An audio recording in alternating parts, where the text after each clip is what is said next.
जय गजानन। या व्हिडिओमध्ये मी तुम्हाला बेबी नऊवारीची संपूर्ण कटिंग आणि स्टिचिंग एकदम डिटेलमध्ये शिकवणार आहे। ही नऊवारी 2 ते 3 वर्षाच्या मुलीसाठी आहे। तसंच आपण 7 ते 8 वर्षापर्यंत देखील ही नऊवारी शिवू शकतो। आता नऊवारीसाठी पूर्ण उंची मी 22 इंच घेतली आहे। वरच्या भागासाठी उंचीच्या दुप्पट आपण इथं घेतोय, म्हणजेच 22 अधिक 22 म्हणजेच 44 इंच आणि 2 इंच कमी जरी कपडा असेल तरी आपल्याला चालेल। आता मी कपडा सरळवर सरळ ठेवलेला आहे। आधी हे तुम्ही काळजीपूर्वक बघा कसं काय की यामुळे आपला काष्टा चुकण्याची शक्यता आहे। सरळवर सरळ कपडा ठेवायचा आहे। वरच्या बाजूला सीटचा अर्धा भाग अधिक 5 इंच इथे आपल्याला घ्यायचं आहे।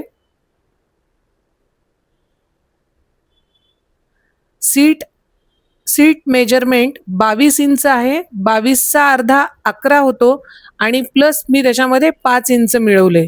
आणि मॅनीसाठी आपल्याला आता सीटचा तिसरा भाग अधिक 2 इंच घ्यायचे आहे। यासाठी तुम्ही टेप फोल्ड करून देखील माप काढू शकता। ते मेजरमेंट आपलं आलं आहे 7.5 प्लस 2 इंच 9.5, पण त्याऐवजी तुम्ही तिथे 9 इंच टाका। कसं काय की स्टिचिंग मध्ये हा भाग आपला वाढू शकतो, त्यामुळे मी अर्धा इंच कमीच मेजरमेंट घेतलंय। कॉर्नर वरून आपण 5 इंच घेतलेले आहेत गोल आकारासाठी। इथून आपल्या प्लीट्स येणार आहेत। आता हा आकार आपल्याला जोडून घ्यायचा आहे। आता मॅनीचा पोर्शन मी कट करून घेतेय। मॅनी कट करताना एक्स्ट्रा कट होणार नाही याची काळजी आपल्याला घ्यायची आहे। आता आपण साइडचा राउंड शेप देखील कापून घेतलाय।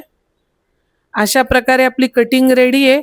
आता पदरासाठी आपण जेवढी उंची होती तेवढीच रुंदी ठेवलेली आहे आणि आपल्याला उंचीच्या डबल पदर घ्यायचा आहे सगळ्याच मापांसाठी। इथे कुठलंही माप टाकलं तरी आपण उंचीच्या डबलच घेणार आहोत। बाजूनी आपल्याला सीटचा तिसरा भाग म्हणजे मॅनीला जेवढं अंतर घेतलं होतं तेवढं ठेवून आपल्याला खालच्या बाजूला टेप लावून घ्यायचा आहे तिरपा।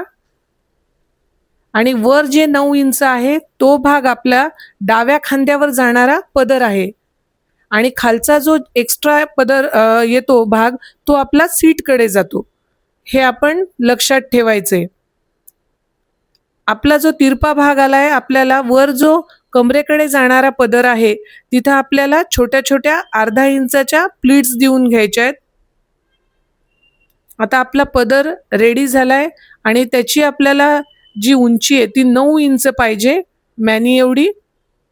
आता आपण जे 2 पीस कापून घेतले होते त्यात जो उंची घेतली होती 22 इंच तिथे आपल्याला अर्धा इंचावर प्लीट्स मारून घ्यायचे आहेत। यासाठी आपण बॉल पिनाचा वापर केला तर फार छान राहील। आता त्याची पण उंची आपल्याला 9 इंच म्हणजे सीटचा तिसरा भाग अधिक 2 इंच। आता इथे आपण एक पुढे आपण कसं शिवणार आहोत त्याचे एक मी तुम्हाला कल्पना देते। आता आपल्याला हा काट असा टर्न करून वर मॅनीला लावायचा आहे। याचा आपण डिटेल या नेक्स्ट भागात बघतोच आहे शिवण्याच्या स्टिचिंगच्या भागात। आता इथे मी बॉल पिना लावून घेतल्या होत्या। असा आपला एक पाय तयार होतो, म्हणजेच अर्धा कमरेचा घेर तयार झालाय आणि खालच्या साइडने आपल्याला प्लीट्स द्यायचे आहेत।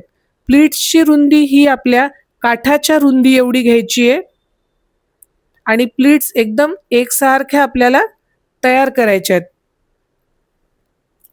आता बघा अशा प्रकारे आपला एक पाय तयार होतो आणि असा काष्टा देखील आपला तयार होतो।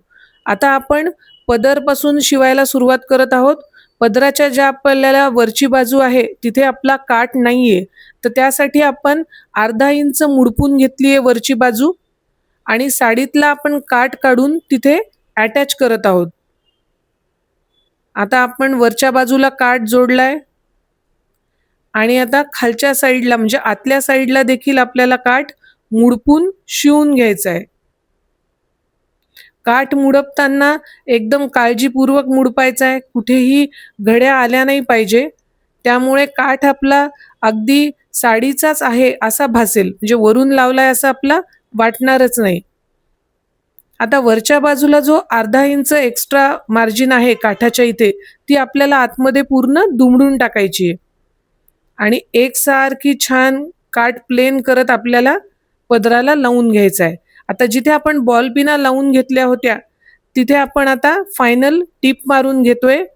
अर्धा इंच रुंदी आहे प्लीट्सची आणि प्लीट्स वर कमरेकडे जाणाऱ्या दिशेच्या आहेत आणि त्याचं पण डिस्टन्स 9 इंच इतका आपण तयार करून घेतलंय. आता आपला हा मॅनीचा भाग आहे, नंतर आपला आहे जिथून प्लीट्स जाणार आहे तो भाग आहे आणि हा आपला खालचा काठ येतो. आता पुन्हा आपल्याला काठाच्या पण साईडनी चुन्या मारून घ्यायच्या आहेत. या पण चुन्या आपण वरच्या दिशेकडच्याच मारून घेतल्यात. अर्धा अर्धा इंच याची रुंदी घेतली आपण.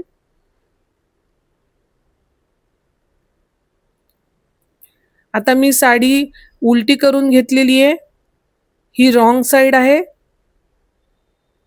आता आपण ज्या प्लीट्स मारून घेतल्या होत्या त्या आपल्याला या समोरच्या मॅनीवर जिथे मी तुम्हाला दाखवलं बोटानी तिथे लावायच्या आहेत. त्यामुळे काठ असा टर्न करून घ्यायचा आहे. टर्न करून काठ आपल्याला वरच्या बाजूला पॅक करायचा आहे आणि त्यावर आता आपल्याला डबल शिलाई मारून घ्यायची आहे. अशा प्रकारे आता हा आपला कमरेचा भाग रेडी झालाय. आता आपण काठापासून निऱ्यांसाठी म्हणजेच काष्ट्यासाठी प्लेटी घेणार आहोत. काठाच्या रुंदीच्या आपल्याला प्लेटी घ्यायच्या आहेत आणि बरोबर मध्यावर आपल्याला जिथे आपण मॅनी जोडली होती तो भाग घ्यायचा आहे. अशा प्रकारे आपला काष्टा हा रेडी झालाय.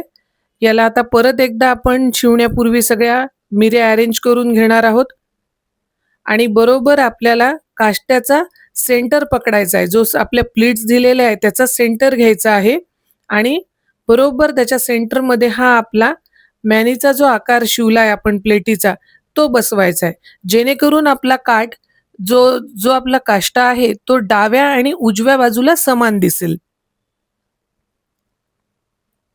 अशा प्रकारे आपण आता शिलाई मारून घेतलेली आहे आणि हा काष्टा आपला रेडी झालाय. खाली हा आपल्याला पायाचा भाग दिसतोय. आता तसंच आपल्याला दुसरा पण पीस करून घ्यायचा आहे. आता आपल्याला खालून वरच्या डायरेक्शनच्या मिऱ्या द्यायच्या आहेत.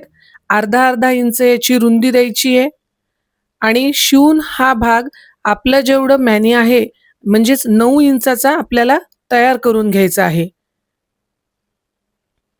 आता मी कपडा उलटा करून घेतलाय आपला साडीचा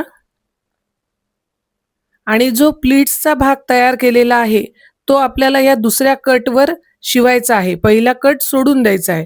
आता बरोबर मी बोटाच्या साहाय्याने एकदा तिथे ही प्लीट्स पकडून घेणार आहे आणि तो भाग टर्न करून मी वरच्या साईडला घेतीये. खाली हा काठ उलटा येतो. जेव्हा आपण टर्न मारतो तेव्हा खालच्या साईडला हा उलटा काठ येतो. आता त्याच्यावर आपल्याला पुन्हा डबल शिलाया मारून घ्यायचा आहे आणि परत एकदा आपला पुन्हा कमरेचा भाग आपल्याला मिळेल.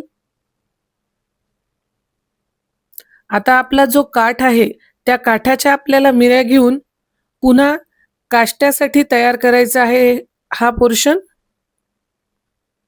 अशा प्रकारे या मिऱ्या मी एकदम छान अरेंज करून घेतल्या आहेत आणि तसंच त्याचा पण सेंटर मी घेतलाय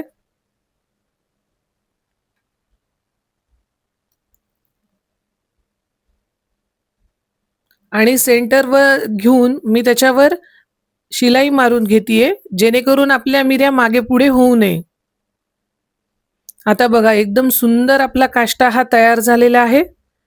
आता हा आपला मागचा काष्टा तयार झालाय. या मागच्या काष्ट्याला आपण पदर अटॅच करणार आहोत. ही जी आपल्याला प्लेटिंगची शिलाई दिसतीये तिथे आपल्याला पदर ठेवून घ्यायचा आहे. पदराचा मोठा भाग हा खालच्या साईडनी लागणार आहे सीटच्या इथे आणि जो आपण वर तिरपा कट दिला होता छोटा भाग तो आपल्याला कमरेकडे लावायचा आहे आणि पदर लावताना आपल्याला मुडपायचं नाहीये. डायरेक्ट आपल्याला पदर ठेवून त्यावर शिलाई मारून घ्यायची आहे. पण पदर शिवताना नऊवारीचा इतर भाग येऊ नये याची काळजी मात्र आपल्याला घ्यायची आहे. आता अशा प्रकारे आपण पदर अटॅच केलेला आहे आणि पदराची शिलाई दिसू नये म्हणून ही एक स्पेशल ट्रिक आपण इथे करणार आहोत. आपण दुसरी मिरी घेतली आहे काष्ट्याची आणि पहिली मिरी आपण आतमध्ये सरकवली आहे आणि दुसरी मिरी आपण त्या पदरावर शिवून घेणार आहोत. त्यामुळे आपली पदराची शिलाई अजिबात दिसणार नाहीये. अगदी आपली साडी नेसल्यासारखा फील येईल आणि तसेच आपली शिलाई पण पदराची मजबूत राहील. आणि हे देखील प्लीट शिवताना बाकीचा इतर भाग त्याच्यामध्ये येऊ नये ही काळजी आपल्याला घ्यायची आहे. आणि खालच्या साईडला लॉक देखील करायचंय. बघा आता एकदम छान आपला पदर अटॅच झालेला आहे, काष्टा पण अटॅच झालाय. तसंच आपण पुढचा काष्टा पण रेडी करून घेतला होता. आता त्याची आपण प्लेन बाजू घेतली आहे.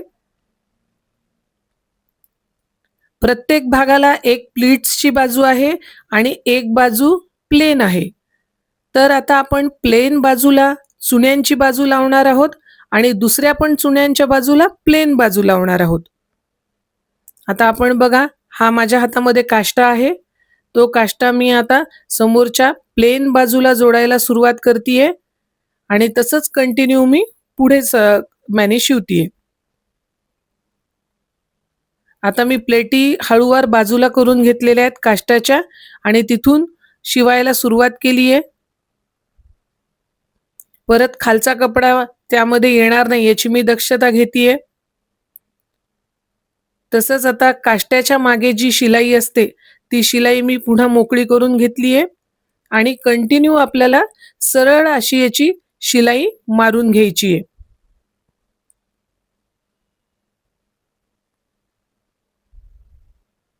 आणि ही शिलाई मारल्यावर तुम्ही याला ओव्हरलॉक पण करून घेऊ शकतात आणि याला डबल टिप वापर करायचा आहे. बघा आता आपला एकदम छान पॅन्ट सारखा तयार झालेला आहे हे नऊवार. आता आपण जे काष्टे आपण लूज ठेवले होते ते आपण प्रॉपर जी आपली गोल पॅन्ट तयार झाली आहे त्याच्यावर ठेवून घेऊ.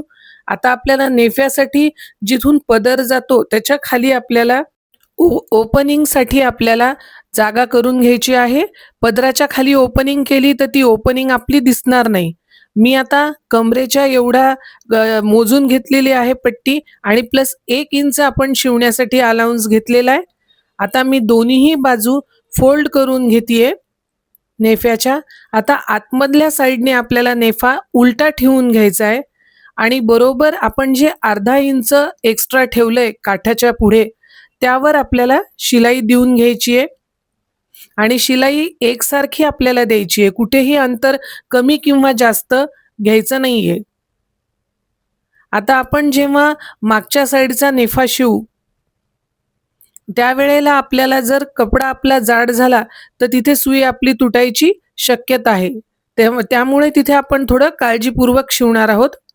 आता अशा प्रकारे पूर्ण नेफा एकदा लावून झालेला आहे आणि त्याची आपण समोरासमोर लेवल मॅच झाली आहे की नाही ते एकदा चेक केलंय. आता आपल्याला मधली जी आपली शिलाई आहे ती मध्ये टाकून वरून पट्टी मुडपून घ्यायची आहे सरळ बाजूकडे आणि ही मुडपताना कुठेही आपल्याला ओढायचं नाहीये. ओढला तर आपला नेफा हा तिरपा होणार आहे आणि त्याला घड्या पडणार आहे. आणि आपण जेव्हा बॅक साईडला येऊ, जेव्हा आपला मागचा पदर दिसतोय तिथे आपल्याला पदर नेफ्यामध्ये शिवायला घ्यायचा नाहीये. आपल्याला पदर हा मोकळा सोडायचा आहे. जसं मी तुम्हाला व्हिडिओत दाखवतेय, पदर आपल्याला नेफ्यामध्ये अटॅच करायचा नाहीये आणि हळूवार अगदी अलगद आपण नेफा सहज छान पद्धतीने लावू शकतो. आता अशा प्रकारे आपण बघतच असताल माझा नेफा लावून झालेला आहे आणि नेफा एकदम छान असा माझा फिनिशिंग मध्ये इथे लागलाय. आता आपण वरच्या साईडनी देखील त्याला दाब शिलाई सारखी शिलाई देणार आहोत. त्यामुळे आपल्याला नेफ्याची फिनिशिंग एकदम छान मिळणार आहे. आता अशा प्रकारे आपली नऊवारी रेडी झालेली आहे. एकदम छान अशी सुंदर नऊवारी रेडी आहे. अशा पद्धतीने तुम्ही वेगवेगळ्या मापाची नऊवारी शिवू शकतात.